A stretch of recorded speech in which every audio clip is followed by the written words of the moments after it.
तो अभी एक टॉपिक है जो कि तुम्हारे माइंड में आ रहा होगा कहीं ना कहीं कि सीयूईटी के लिए कौन कौन से डॉक्यूमेंट्स रिक्वायर्ड होते हैं, कौन कौन से ऐसे डॉक्यूमेंट हैं जिनको तुमको पहले से अरेंज कर लेना है सो डैट कि बाद में तुमको कुछ ऐसा हार्ड एंड फास्ट ना करना पड़े, इन रश ना करना पड़े, तुमको वो ना सोचना पड़े कि यार अभी कैसे इतने कम दिन में अरेंज हो पाएगा। तो let me tell you all the documents which are highly required and which are the major documents required in filling the form of CUET।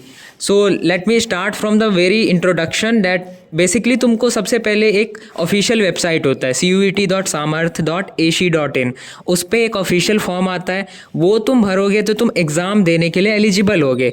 लेकिन ये भरने के बाद तुम ये मत सोचना कि you are eligible for taking admission in different universities, क्योंकि यूनिवर्सिटीज़ अपना खुद का भी फॉर्म निकालती है। जैसे कि दिल्ली यूनिवर्सिटी CSAS पोर्टल यानी कि कॉमन सीट एलोकेशन सिस्टम के थ्रू फॉर्म्स एक्सेप्ट करती है और उसके थ्रू एडमिशन होता है। बनारस हिंदू यूनिवर्सिटी, उनका भी अपना एक फॉर्म आता है और वो भरोगे तभी तुमको एडमिशन मिलेगा। तो ये डिलेमा में मत रहना कि if you are filling the form of CUET सामर्थ then you can easily get the admission in different universities. और ये भी मत सोचना कि अगर तुम CUET सामर्थ का फॉर्म नहीं भर रहे हो, DU का सिर्फ भर रहे हो तो एडमिशन हो जाएगा।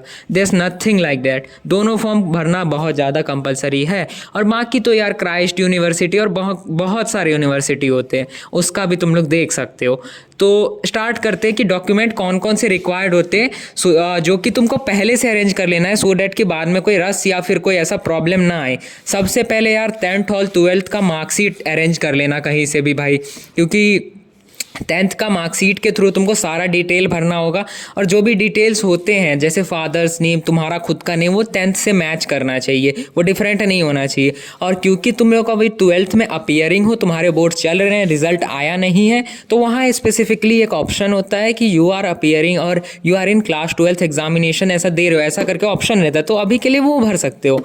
देन व्हाट कम्स इन, तुम अगर किसी कैटेगरी से बिलोंग करते, लेट से तुम OBC से हो, तो OBC NCL का अगर तुम्हारे पास सर्टिफिकेट है तो उससे रिजर्वेशन मिलता है। लेकिन अगर तुम्हारे पास तुम सिर्फ OBC हो तो उसके लिए ऐसा रिजर्वेशन नहीं होता है। NCL से अगर तुम बिलोंग करते तो उसके लिए भी एक क्राइटेरिया है, तुम्हारे पास OBC NCL का सेंट्रल लेवल का सर्टिफिकेट होना चाहिए। अगर वो नहीं है तो तुम एलिजिबल नहीं होगे फॉर टेकिंग द रिजर्वेशन। उसमें एक पॉइंट सबसे जो ज़्यादा इंपॉर्टेंट है, जहाँ मेजर गलतियाँ होती है, कि वो फॉर्म 31 मार्च ऑफ 2023 के बाद का, 2024 के बाद का होना चाहिए। क्योंकि लास्ट ईयर बहुत सारे लोग ऐसे किए थे, क्योंकि ये क्राइटेरिया होता है कि 1 अप्रैल के बाद का वो फॉर्म बना होना चाहिए, तुम्हारा जो भी कैटेगरी से तुम बिलोंग करते हो। अगर लेट से तुम 29 मार्च को बनवा रहे हो, 29 मार्च 2024 को, तो you are not eligible for taking reservation. तो ये चीज़ का बहुत अच्छे से ध्यान रखना। अब लेट से कि तुम SC और ST से हो या फिर तुम EWS से हो, तो उनका भी अपना अपना फॉर्म होता है। जैसे EWS में तुमको आई गेस डिस्ट्रिक्ट मजिस्ट्रेट या कुछ ऐसे ही SDM लेवल पे तुमको सिग्नेचर वगैरह करवाना पड़ता है सो डैट कि तुम एलिजिबल हो पाओ। तो जो भी तुम कैटेगरी से बिलोंग करते हो, ये चीज़ याद रखना कि 1 अप्रैल के बाद वो फॉर्म बनवाना तुम। और सभी को जो भी रिक्वायर्ड लेवल है वहाँ से तुम सिग्नेचर वगैरह एक्वायर कर लेना सो डैट कि बाद में कोई प्रॉब्लम ना आए। तो पहला, दूसरा चीज़ ये हो गया। देन तुम्हारा डिजिटली साइंड सिग्नेचर और तुम्हारा एक फ़ोटो। तो फ़ोटो के लिए ये क्राइटेरिया रहता है कि वाइट बैकग्राउंड रहना चाहिए प्लस तुम्हारा फेस क्लियरली विजिबल होना चाहिए। ये नहीं कि तुम आधा हाथ अपने फेस पे रख रहे हो, आजकल जो ट्रेंड चल रहा है सो कॉल्ड उसको फॉलो कर रहे हो, नहीं। वहाँ नॉर्मली तुमको लाइक क्लियर बैकग्राउंड के साथ अपना पूरा फेस को विजिबल करके फ़ोटो लेना होता है। और सिग्नेचर भी लाइक एक वाइट पेपर पे तुमको ऐसे करना है कि वो क्लियरली विजिबल हो और अच्छे से कोई भी उसको समझ पाए।